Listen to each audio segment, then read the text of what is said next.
Halo. Bisa buat taruh. Kita bisa main wayang-wayangan ya ternyata ya, bisa, kalau kayak gini ya. Bisa dong. Aku bikin gini kali ya. Oke teman-teman, kembali lagi di ngobrol-ngobrol dan Halo. Godzilla lagi. Godzilla lagi Setelah sebelumnya kita ngobrolin Invasion of Astro Monster. Astro Monster yang kemasannya tuh lebih sci-fi, Ya. lebih mature, lebih dewasa, yang katanya konon kabarnya walaupun secara penjualan tiket bioskopnya oke, tapi ngalami Penurunan, dan ada omon-omon tentang ya film Godzilla-nya nggak kayak dulu, nggak kayak nggak untuk anak-anak Ya, gitu. Nah, karena lebih global. Karena Ya, lebih karena lebih global. global. Bagus Nah. for Toho tapi bagi penonton belum tentu. Betul. Ternyata setelah dipikir-pikir, nah habis ini tuh ada Ebirah. Nah, makanya si Toho ngeluarin Ebirah Horror of the Deep. Kesalahan besar. Maksudnya gini. Ya. Maksudnya gini. Enggak, salam besar udah dulu. Sama nanti Minilah.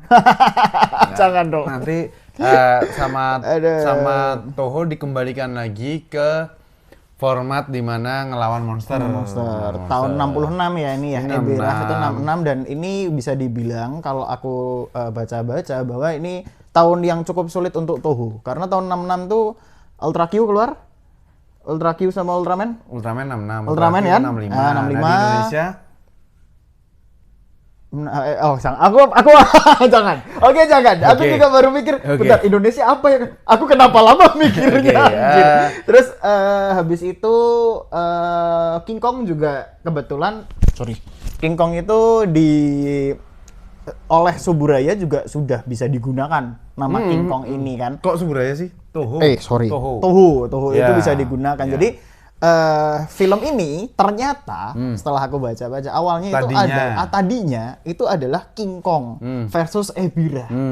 Jadi memang kenapa kok ini aneh banget sih teman-teman, kalau misalkan teman-teman lihat monsternya Godzilla itu rata-rata super monster, kita bisa bilang super monster. Kalau di Super Robot kan ada Super Robot Ya, sama ya. Real Robot ya, ini super monster. Nah ini lawannya nggak super sama sekali. Ini tuh lawannya cuman udang gede. Ini sebenarnya judulnya Ebirah di balik tuh bahasa Inggrisnya apa? Di belakang, behind of bakwan. Sebenarnya. Enak. Berarti enak dong. Enak. Berarti Tapi enak sayangnya dong. filmnya tidak seenak itu. Karena kalau ternyata memang benar bahwa tadinya sebenarnya diperuntukkan untuk film King Kong, kemudian yang terjadi adalah Godzilla di sini di film Ebirah ini bertindak seperti layaknya King Kong. Betul. Caranya dia berjalan, ngelempar batu, terus cara ngelawan Ebirahnya itu tuh kayak King Kong. Dan Ebirah ini pelindung pulau. Ya. Sebuah pulau di mana ada suku di sana. Nah, sukunya itu kalau nggak salah ditawan sama kawanan teroris, kalau nggak salah gitu. Nah, di pulau itu ada Mothra juga. Ada Mothra, tapi Mothra-nya ini bisa aku bilang aku nonton itu agak kasihan ya, karena Ya.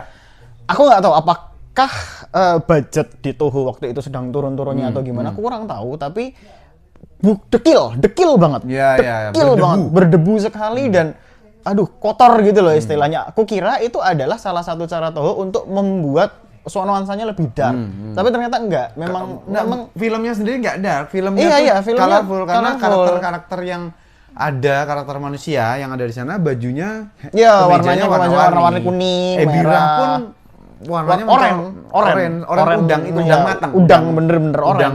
Udang udah dimasak gitu. Kalau aku sih kurang cocok karena Godzilla-nya memiliki kayak hubungan-hubungan dengan manusia. Karena kan King Kong kan seperti itu ya. Betul. Di tahun yang sama ada kartun King Kong. Ya kan di tahun 66 tuh ada kartun King Kong. Jadi Toho awalnya mau membuat film King Kong tapi ternyata udah kebacotnya di animasi, makanya ditukar ke Godzilla. Nah, ini yang menurutku kurang.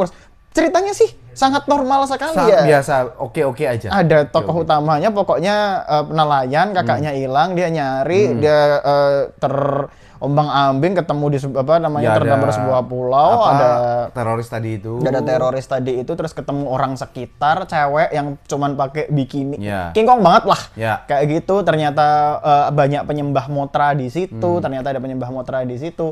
Agak nggak nyambung sama yang dulu-dulu. Sayangnya di situ gitu. Jadi memang tapi Godzilla-nya jujur apa ya? proporsinya jauh lebih oke. Iya, Aku lebih suka. Betul. Untuk Showa ya. Tapi aku lebih suka. tindak tanduknya aja, gesturnya yang nggak Godzilla banget, tapi secara wujud oke. Dan banyak yang bilang juga Ebirahnya tuh proper sebenarnya. Oh iya. Ebirahnya tuh proper. Proper. Nah ini untuk pertama kalinya ada pertarungan di bawah laut, air di bawah ya. laut, Dan gitu. itu sampai sekarang diaplikasikan terus. Jadi memang Godzilla itu bisa bertarung di bawah air karena film ini. Kalau nggak ada film ini mungkin kita juga nggak tahu ya apakah Godzilla bisa di bawah air. Pokoknya kan Godzilla awal-awal cuman muncul dari air. Di atas, terus dia jalan ke daratan. Ke daratan, battle-nya di daratan. Ini bener-bener battle-nya di air walaupun itu studio sebenarnya. Betul. Maksudnya kelihatan kayak dem.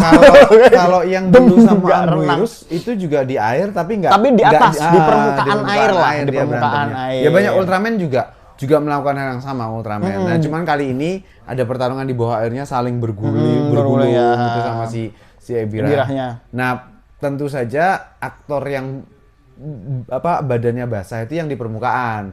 Kalau yang di dalam kan pakai kaca, terus kayak dibangun aquascape. Airnya di sekitar, nggak di tempatnya dia gitu. Itu masih kelihatan banget visual efeknya. Tapi ya zaman segitu ya. Dan ini adalah Godzilla pertama yang aku rasa menurutku ya, aku nggak tahu bener atau enggak. Mungkin correct me if I'm wrong. Yang nggak bertarung di kota. Iya. Ini bener settingnya emang nggak. Settingnya tuh aku nonton lah, ini nggak ada kerusakan yang fundamental lagi, nggak ada yang signifikan. Jadi nggak ada militer yang kayak gitu, yang tank-tank pada berjejer. Pesawat ada sih.